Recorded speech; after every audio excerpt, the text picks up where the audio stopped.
So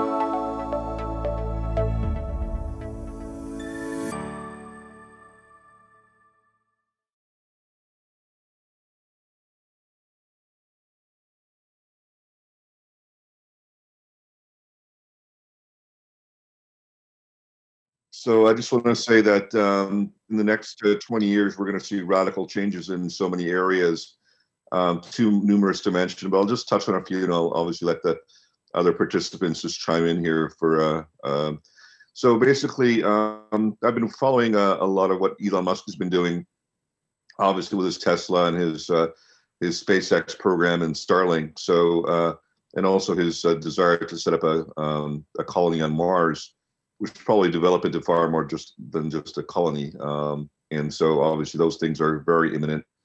Obviously Hyperloop is another one of his inventions, and that's also going to change transportation radically, definitely reduce the cost by several orders of magnitude.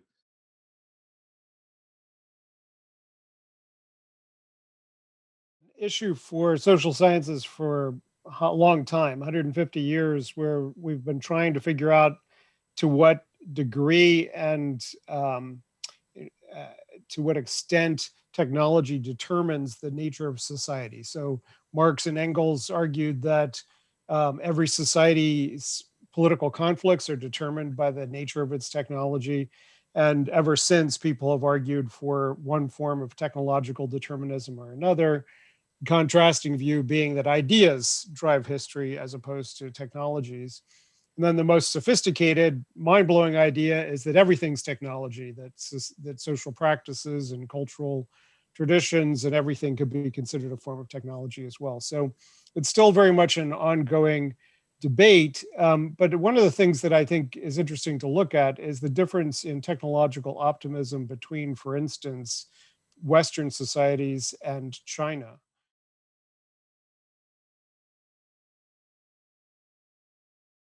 I will have more of a focused thoughts on my area. I don't feel so comfortable talking about other areas, but I work in neurotechnology, and I think one very good thing that's going to happen is being able to use your brain to control things. We already do that, but the plans, for example, from some companies are for us to be able to do a lot more things. So at this point, we have 1 to occasionally 16 degrees of freedom, which means I can do more or less 16 different things. But the plans are for us to be able to do everything just by controlling with our brains.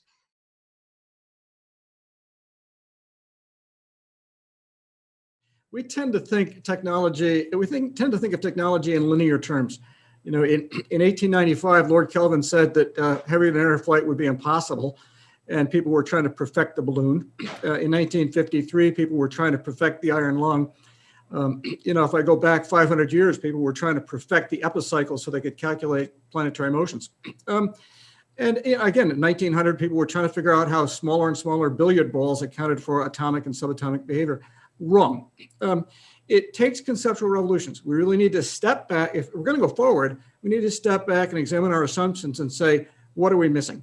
You know, to quote an Indiana Jones line, we generally are digging in the wrong place.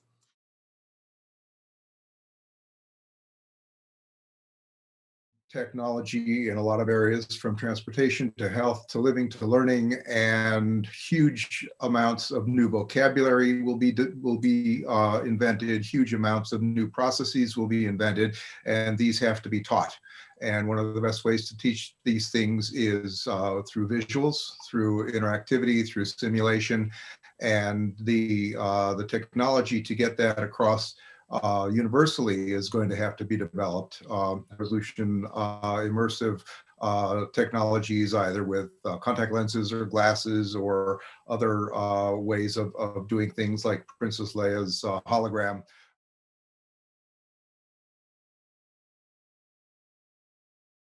Technology is extremely important today and in the near future. In the near future, we're going to see progress in every field. But I want to remind that, after all, technology technology means instrument. Technology must be an instrument. We must not forget that technology is an instrument for society to reach certain goals.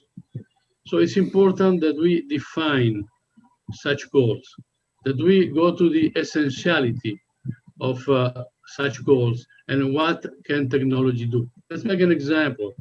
If we talk of cars, we are foreseeing electric cars in the future, driverless cars, flying cars, and so on.